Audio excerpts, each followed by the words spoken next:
This is TWiT.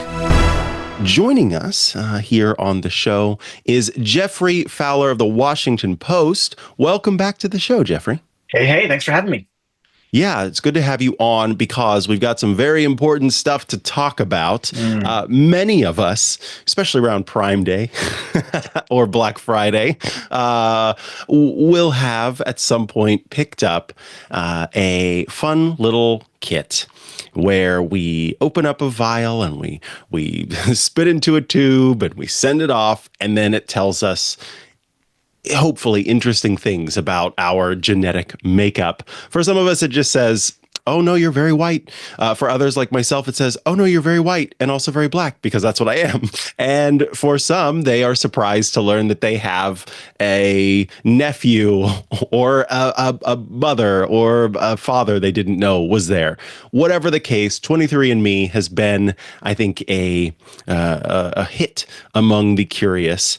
And it is now important to note that something has happened to 23andMe. Can you tell us first and foremost, what is the current state of 23andMe before we get into what needs to happen next?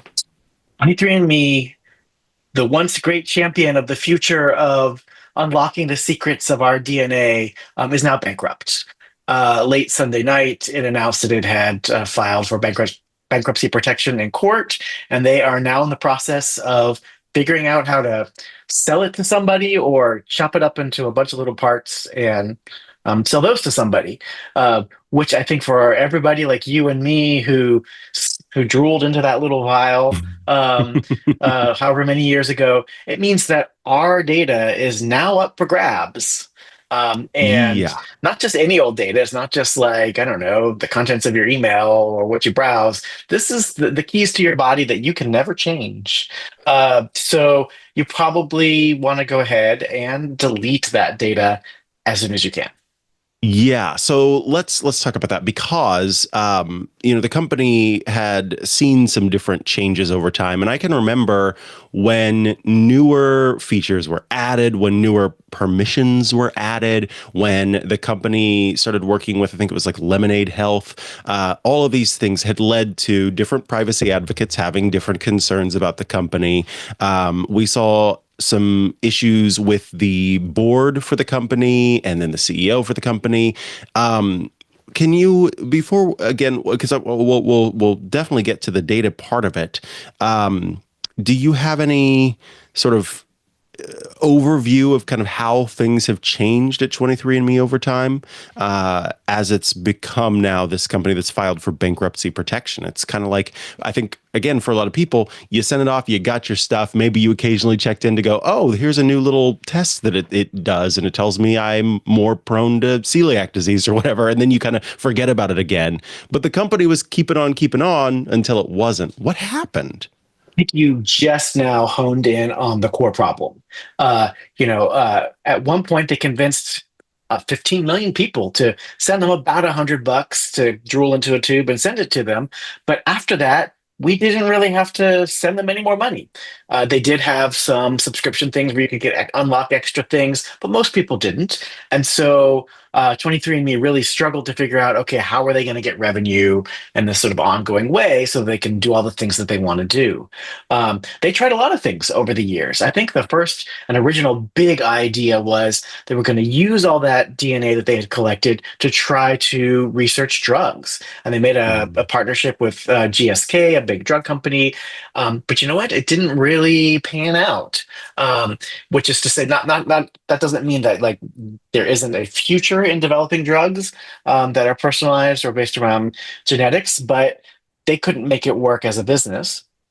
They tried other things. They said, okay, what if maybe we kind of become kind of a health service? And they started selling GLP-1s, like so many other folks on the internet. That wasn't working either. Then something else really, really bad happened to it. They had a giant hacking attack in which a lot of people lost their data or lost some portion of it, not necessarily the whole code of their DNA, but other information, sensitive information that was in their accounts. And that just like destroyed public confidence in 23andMe. And after that, it turns out a lot of people didn't really even want to spit into a tube anymore to send them to send them their DNA. So it was just trouble after trouble. And as you mentioned, last year, the founder of the company, Anne Wojcicki, attempted to take the company private because it had gone public at some point because its value had plummeted from something like $6 billion to around 50 million. And the board rejected it, and then also all quit, which is never a good sign. So they got a new board, and she offered earlier this year to take it private again, and they again rejected it. And then fast forward to this last weekend where she had to resign as CEO. They entered Chapter 11 bankruptcy, and she has now said separately that she once again is going to make a bid to buy it out. But you do wonder what is going on there if two different boards have rejected this. Yeah. So let's now talk about the data, right? This is the big thing. The genetic makeup that, as you point out, you can't change. There's no changing it, at least in the current state of things. And so a company having that information, and for most people, they probably, in filling out the service and, getting their results, didn't opt out of some of the things that needed to be opted out of, which means that they would probably retain that information. I know that I had to go in and say, hey, don't keep this anymore, because up to that point I had just kept it, thinking that maybe one day I'd go in and buy one of the newer kits, right? And get the newer chip and see what else I could find out about me. So I had a lot to do to go in there and take care of. I wanted to ask you, though, because I think that it helps to have kind of, if you can't have an object lesson, then you can sort of have an object mirage, meaning like, what is a potential outcome of another company getting your DNA, that, somebody that buys this, what's so bad about that? Yeah, what's the boogeyman? Yes. Well, I think it's worth just taking a big step back, and I think one of the key lessons from this is, this specifically applies to DNA, but to all kinds of data. The things that you can imagine your data being used for today would look very different 10 years from now, 20 years from now, 30 years from now, when hopefully we're all still alive. And somebody who at that point has that data might be able to extract some kind of new use out of it that, again, we could never imagine in this moment or at that moment when we drooled into that tube. And this applies to all kinds of data, right? Not just DNA. This applies to your browsing habits. This applies to your location. But it particularly applies to your DNA data, because we know that DNA can unlock a lot of things about a human. It can answer questions about your heritage, about your family tree, and in some cases, it's like non-paternity events. Who's really related to who is related to somebody who might have committed a crime. Those are all things that can happen. But I think one of the really big things that we can already see on the horizon is that DNA can unlock information about your likelihood to have certain kinds of health problems. I remember one of the things and one of the premises of 23andMe for folks to take it back when I did it was, they're gonna tell you things about your body. And one example I remember is they had a thing that they would tell you whether you were genetically predisposed to have wet earwax. I specifically remember that one. I was like, okay, yes, I have wet earwax. Now I get it. But it was going to be a lot more than that, right? It could be certain kinds of cancers. It could be just all kinds of things. So now imagine what would happen, fast forward 5 years, 10 years, if that kind of information got in the hands of an insurance company. Now, we currently have some laws in the US that prevent your genes from being used to discriminate against you in insurance, but it's very limited for the certain kinds of things like life insurance or auto insurance, or who knows what kinds of insurance are all out there. So that could be valuable information. Imagine if the Chinese government ended up owning it. And they're very interested in DNA. Maybe they wanted to learn things about Americans. What could they do with it? Imagine if Elon Musk got it and used it to train, I don't know, some sort of new AI feature of Grok, where he's going to try to solve medical mysteries or not. Who knows? My point is just, the future is a long time, and your DNA isn't going to change, but the uses for it will.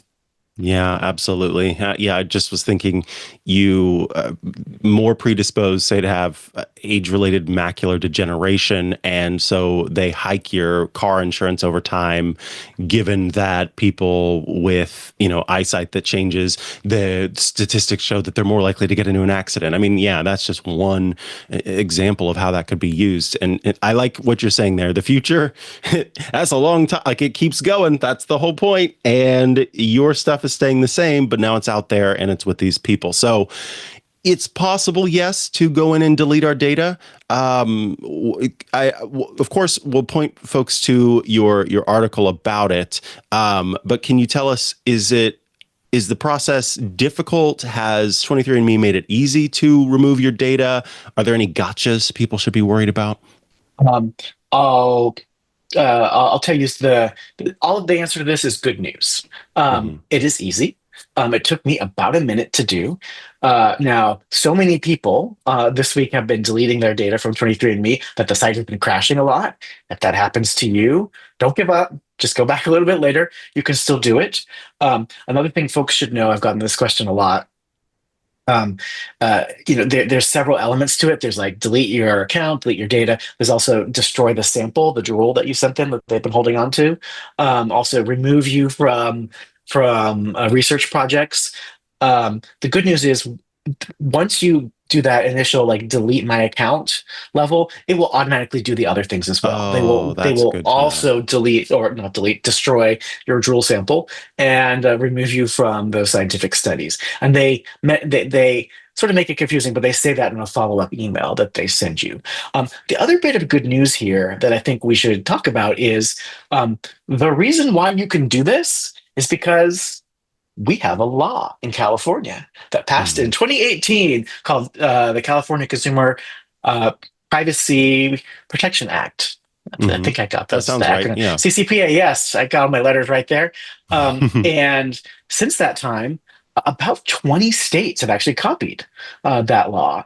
And one of the things that these laws have in common is it gives you and me and all of our listeners and watchers the right to delete our data when a company collects it. On top of that, actually, back in, I think it was 2021, California passed another law specifically about genetic information. And that goes even a step further and says, oh, actually, you also have the right to make them destroy the sample, and you also have the right to remove yourself from studies. So I think a lot of people missed that genetic one because it was like COVID, and people were very distracted by other things. But these are a good thing. I mean, we talk a lot about the failure of the U.S. federal government to protect people's privacy and to deal with sort of some of the new risks and harms that come in our digital world. But the states have been active, and particularly California, and it is because of those laws that we have the right to do this. And we are also relying on those states, relying on the Attorney General of California and a special privacy protection organization that the California government has to make sure that 23andMe is really deleting it and really, going through the process and making sure it's really gone. Because the one other thing we haven't talked about yet, the other risk that's happening here is they could get hacked.